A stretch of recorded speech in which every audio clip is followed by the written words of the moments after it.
In this video, we'll discuss an object moving at constant velocity from an initial position at an initial time to a final position at a final time.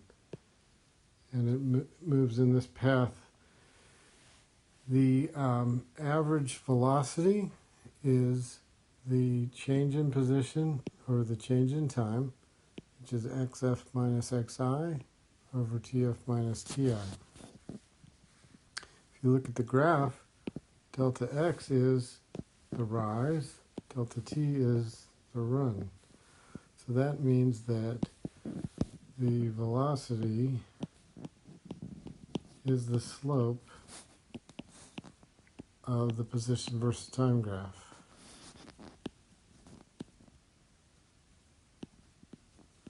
And this is true whether it's constant acceleration or not.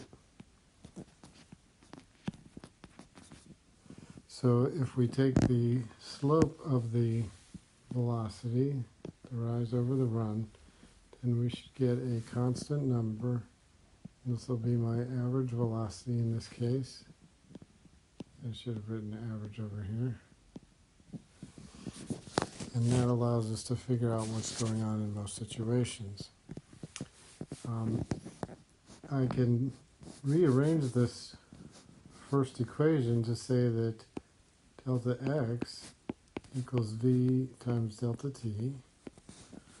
And since this is xf minus xi equals v delta t, then my final position equals my initial position, xi, plus my velocity times my time. So the final position depends on where you started, how fast you went, and for how long you went, which is commonsensical.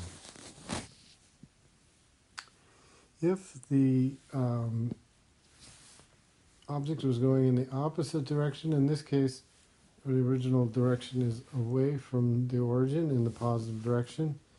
If, on the other hand, the object was going in the opposite direction, like this, then xi would be here again, xf would be here. Since xf is negative, then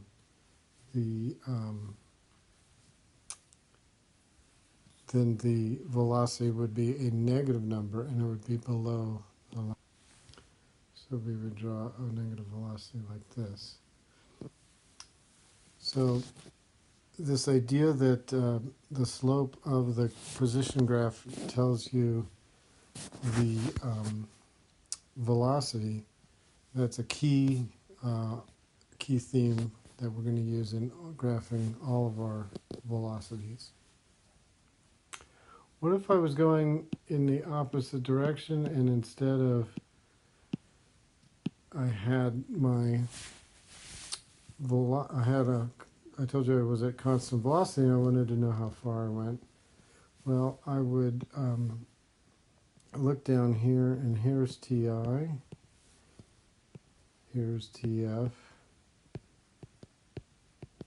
and how far I went, how far I traveled, delta x, is equal to the velocity, v average, times delta t.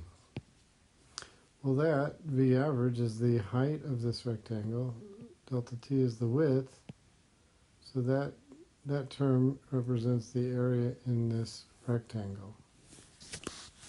So that means that if I have the velocity and I want to generate the position graph, then I could look at the area